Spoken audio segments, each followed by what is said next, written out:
नमस्तेभ्यः। ओम नमस्तेभ्यः। ओम नमस्तेभ्यः। अहिंसा परमो धर्म की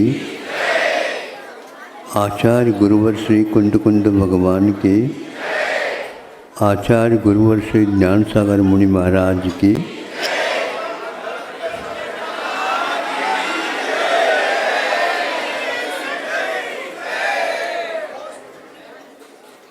लेख पढ़ा था,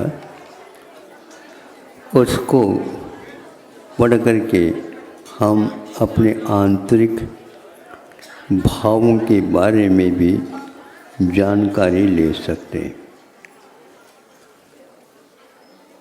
जब हमारे भाव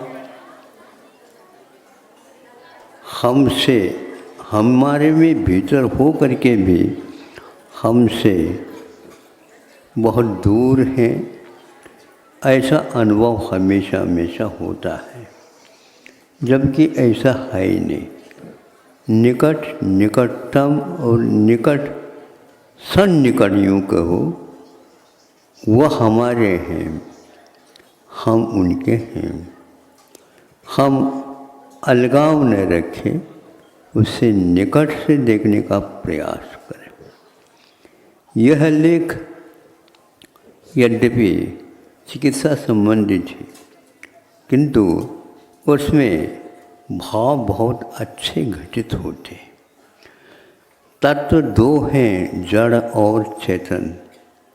इन दोनों का अनादिकालीन संबंध होने के कारण कभी वह जो एक शक्ति के कुश्ती खेलने वाले पहलवान होते हैं, कौन जीतेगा और कौन हारेगा यह आप लोग दर्शक एकदम नहीं दे सकते।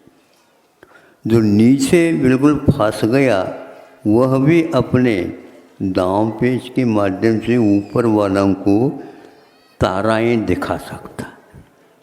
ताराएं से दिखा सकता का मतलब क्या हुआ? चित कर देता है। नीचे वाला हारा नहीं, ऊपर वाला हारा। हम जड़ के साथ ऐसे ही कुछ संघर्ष कर रहे हैं अनादिकाल से। हार निश्चित है अपनी, लेकिन दांव पेच की बात है। अब पानी के बारे में उस लेख में उल्लेख था। किसी के पास सस्ता भी हो, स्वास्थ्य भी हो, जहाँ चाहे वहाँ उपलब्ध भी हो, उस प्रकार का उस जल के माध्यम से हमें फल प्राप्त करना है। पैसे की बात नहीं कह रहा हूँ। थोड़े बहुत पैसा खर्च हो जाए तो वह खाने पीने के लिए नहीं, वो तैयारी की अपेक्षा से। तो उसमें लेख में सर्वप्रथम प्रारंभ किया, यदि कफ की प्रकृति आपकी ज़्यादा बड़ी हुई है तो उसको उपशमित करके वहाँ तक पहुँचाना जिसको स्वास्थ्य बोलते। उसके लिए उन्होंने कहा, आप उस जल को जैसे मान लीजिए एक गिलास 3 गिलास है और 3 गिलास है तो वह एक प्रकार से 25% ही जल शेष रह जाए और तब तक उसको तपाते चले जाए। मतलब क्या हुआ? मतलब ये हुआ बहुत कम रहना चाहिए जल। 4 आना भर रह गया, वहाँ पर जाकर के उसको अपना पेय बनाना, दिन में 2-3 बार, साधु यदि एक बार में भी दे सकते। ये एक विकृति की बात कही उन्होंने। दूसरी विकृति पित्त की है। तो पित्त के लिए कैसे जल का उपयोग करना, उन्होंने कहा कि उस जल को, जैसे मान लो 1 किलो है, तो उसको आधा रखना टपाते हुए, मतलब आधा जल रह जाए और आधा वो भाप बन करके ऊपर उड़ जाए, अथवा जल के ऊपर अपना अलग रूप से प्रभाव डाल सके। उसके सेवन करने से पित्त का शमन होता है। पैसा कुछ खर्च हो रहा है। अब वाट की बात है, ये किसी की पकड़ में नहीं आता और न ही देखने में आता, किंतु उसको भी पकड़ा जा सकता, उसके ऊपर भी नियंत्रण किया जा सकता। वह जो अपने शरीर में ऐसा नचा रहा है जिसके कारण अनेक साधक भी हार जाते, थक जाते हैं, घबरा जाते हैं, किसी को बुलाना चाहते हैं, हमारे कुछ देख लो, अन्यथा मैं जा रहा हूँ। कहाँ जा रहे हो? आज तक गए कई बार, मुड़ा वापस वहीं पर आते हो। हवा की भी यही दशा है, बहुत जल्दी उपशमित जैसे लगता है, बहुत जल्दी ऐसा उखाड़ लेता है आपको, आप बैठ ही नहीं सकते। उसको वह हावी हुआ आपके ऊपर, आपके शरीर के ऊपर, भिन्न भिन्न अंगों में वह हवा, वह तो भर जाता, उसके ठिकाने हैं। अब जल के माध्यम से उसका उपशमन करना, जल को तपाओ, वो तो एक ही मात्र विधि है। तीनों में तपस्या होती है, जल की तपस्या होती है और एक प्रकार से उन तीनों की हार हो जाती है। उसको कितना रखना, उसको 75% वह रह जाए और 25% वह जल उड़ जाए। ये किसके ऊपर है? यह वात के प्रकोप के ऊपर है। इन तीनों में विषमता भी आती है, उनको भी दूर करने के लिए और भी साधन हैं। ये यहीं के संभव है। ये जहाँ तक यहीं के वैजराज ने जबलपुर के, सुन रहे हो, दिल्ली जाने की कोई आवश्यकता नहीं, अहमदाबाद जाने की कोई आवश्यकता नहीं, अपने जबलपुर की देहरी पर ही है ये सब कुछ।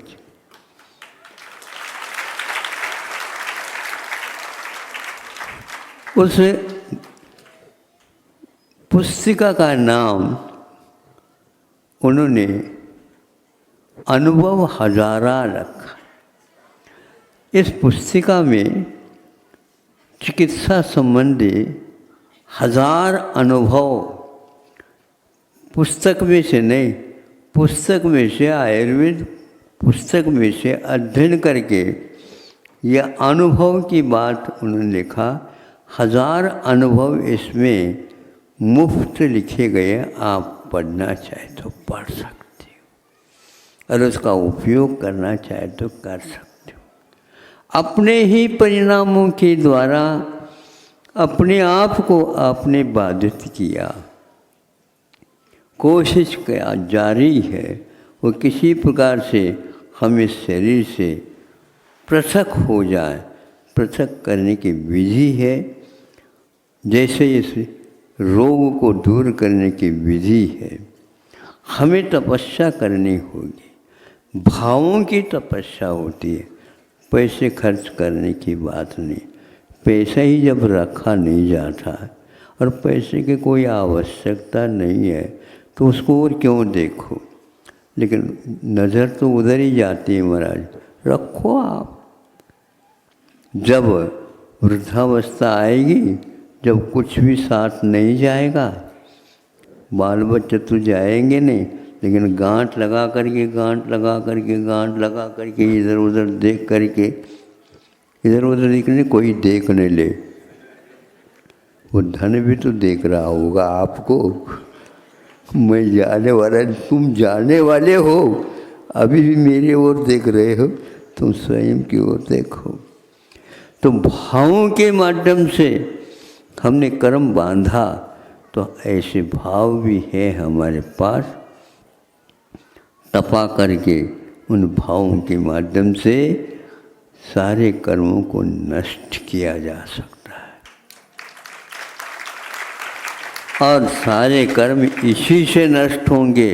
दुनिया में कोई भी रसायन नहीं है जो आपके कर्मों को भस्मसात कर सके।